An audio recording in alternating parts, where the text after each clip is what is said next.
네, 안녕하십니까. G7 클리닉의 조인배 원장입니다.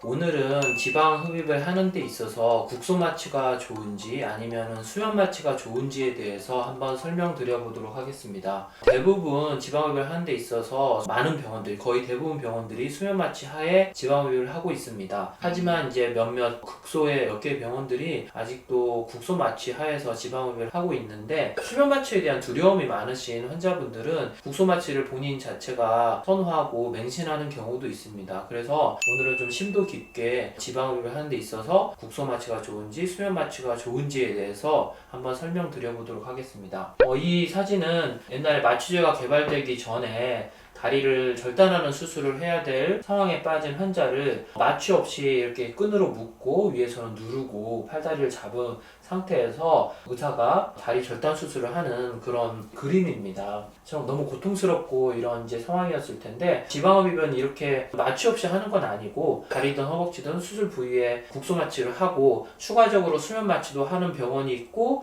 아니면은 국소 마취만 한 상태에서 정신을 깨어있는 상태로 수술을 진행하는 경우가 있고 그렇습니다. 그런데 이제 이런 국소 마취와 수면 마취에는 여러 가지 요소가 있습니다. 매우 복잡한 장단점의 요소가 있는데, 제가 블로그에 썬 표를 보시고 세세하게 좀 설명을 드려보도록 하겠습니다. 지방흡입 하는 데 있어서 수면 마취와 국소 마취가 있고 장점이 있고 단점이 있는 것을 좀 항목별로 좀 따져보면은, 크게 이제 마취 위험성, 그리고 수술 과정에 있어서의 환자의 만족도, 그리고 최종 수술 결과에 미치는 영향, 이 세 가지를 이제 따져서 생각하면 되는데, 수면 마취의 장점은 통증이나 심리적 두려움이 없습니다. 자고 나 있으면은 모든 수술이 끝나 있기 때문에 그런 장점이 있죠. 여러 가지 항목별로 환자한테 좋은 장점인지 병원한테 좋은 장점인지를 이제 바로 열고 그 옆 뒤에 이제 써놨습니다. 제가 그래서 이제 통증이 없이 두려움이 없는 거는 수면 마취의 장점인데, 그건 환자의 장점이고, 높은 수준의 의료 서비스를 받을 수 있다는 것도 환자의 장점일 거고, 수면 마취의 장점 중에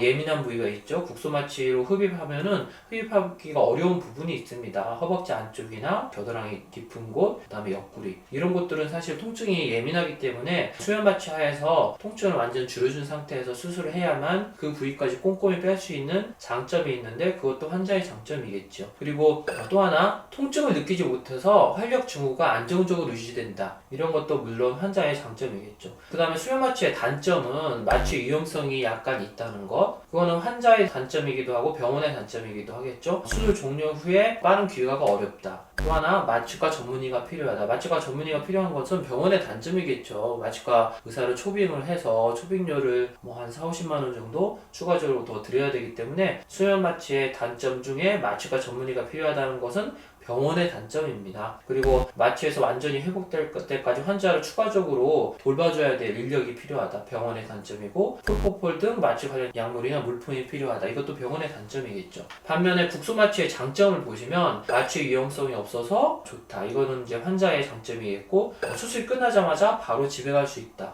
환자와 병원의 장점입니다. 그리고 환자가 다리를 벌리세요, 오므리세요, 뒤로 도르세요 하면은 병원에서 이제 자세를 잡아줄 필요가 없이 환자가 자세를 유지해 주기 때문에 국소 마취의 장점인데, 이것은 병원 입장에서의 장점입니다. 그리고 마취과 전문의가 필요 없다는 것도 마찬가지로 병원 입장에서의 장점이고, 마취에서 회복될 때까지 환자를 돌볼 인력이 필요 없다, 마찬가지로 병원의 장점입니다. 프로포폴 등 마취 관련 약물이 필요 없다, 병원의 장점입니다. 국소 마취의 단점이 가장 오늘 얘기하는 거에 하이라이트라고 볼 수 있습니다. 수술 중에 통증과 심리적 두려움이 심합니다. 단점이죠. 국소 마취의 환자의 단점이고, 통증을 잘 느끼는 부위, 그러니까 허벅지 안쪽이나 아까 얘기한 것처럼 옆구리, 그 다음에 가슴이 갈비뼈 부위, 겨드랑이 깊은 곳, 이런 곳들은 예민하기 때문에 통증을 잘 느끼고, 그런 쪽을 이제 국소 마취를 유지하다가 시간이 길어질수록 환자의 인내심이 끝이 있기 때문에 결국엔 아프다고 호소를 하면 그쪽의 지방을 잘 뽑을 수가 없게 됩니다. 그래서 이제 국소 마취를 진행했던 병원에서 수술을 하고 저에게 재수술하러 오시는 분들은 아까 얘기한 것처럼 통증을 잘 느끼는 부위에 지방이 남아있는 경우가 흔합니다. 그리고 또한 국소 마취를 하게 되면 자기도 모르게 많이 움직이게 되어서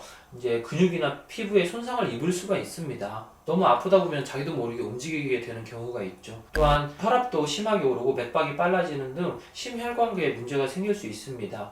가끔 이제 국소 마취를 선호하는 병원의 이제 의사분들은 국소 마취를 하게 되면은 더 이런 활력 징후가 스테이블하고 안정적으로 유지된다고 하지만 실제로는 그렇지 않습니다. 통증이 심하게 느껴지면은 혈압이 200까지도 오른다는 보고가 있듯이 사실은 국소 마취가 활력 징후를 안정적으로 유지해야 할 것 같지만 실제로는 그렇지 않습니다. 불안하고 무섭고 떨리면은 맥박과 혈압이 오르기 때문에 사실은 이런 위험성이 더 있을 수 있습니다. 예, 그래서 결론적으로 이 표의 전체적인 평가를 해본다면은 수면 마취의 장점은 대부분 환자의 장점입니다. 그리고 수면 마취의 단점은 대부분 병원의 단점이고요. 그리고 이제 국소 마취를 보시면 국소 마취의 장점은 대부분 병원의 장점입니다. 그리고 국소 마취의 단점을 보시면 대부분 환자 입장에서의 단점이라는 것을 알 수 있습니다. 그래서 지방흡입을 하면서 국소 마취로 진행한다는 것은 병원의 장점을 극대화하고 환자의 단점이 부각되는 그런 방식이라고 보시면 됩니다.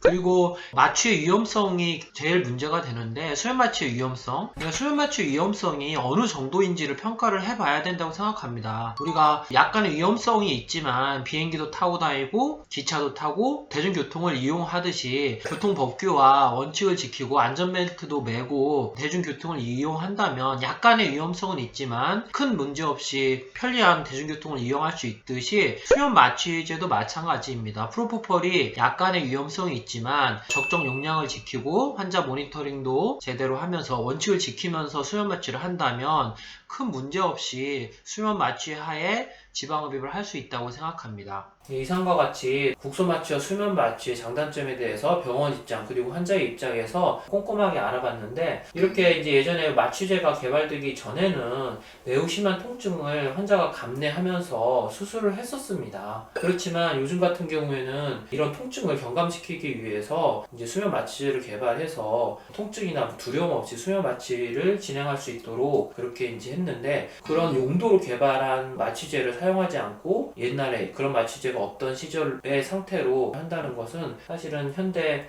의학에 발맞춰서 가지 못하는 상황이라고 생각합니다.